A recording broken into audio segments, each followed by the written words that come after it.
So I am going to start with Susanna and Sarah. Let's talk about the genesis of this show. So for those who are not familiar with the background of Unbelievable, this is based on the Pulitzer Prize winning story. That was also an episode of This American Life. So I'd just love for the two of you to talk about why you wanted to take this on as a limited series and what drew you to retelling the story in this medium.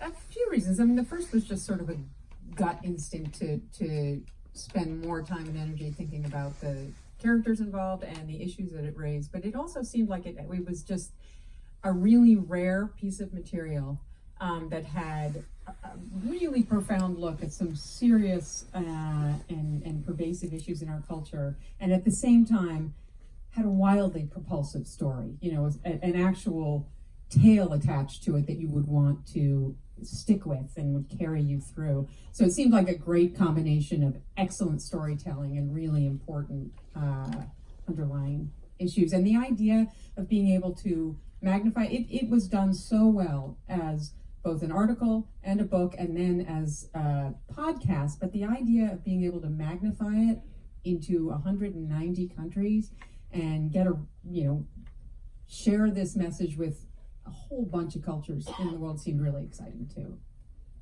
An interesting thing about the timing with the project is something that we started working on probably close to 3 years ago.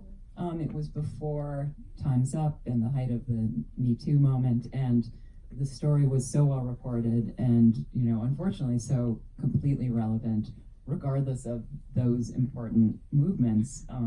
When it was ordered, Netflix suggested we sit down and talk about whether all of the sort of seismic shifts culturally had a bearing on the story, and we really ultimately felt like it didn't, that the story was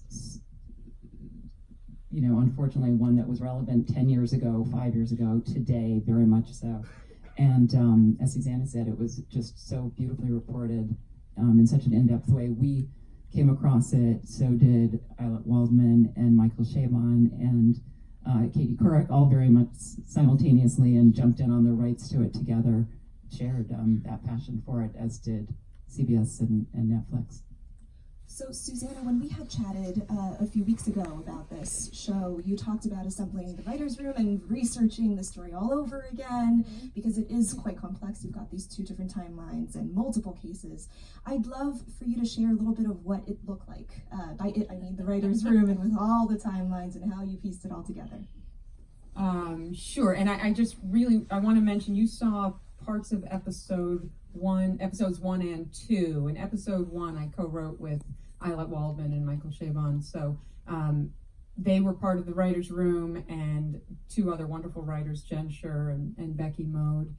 And it really was just a heavy craft workout for a while, which is just, there are 3 different timelines you have to lay out and understand, and then figure out how to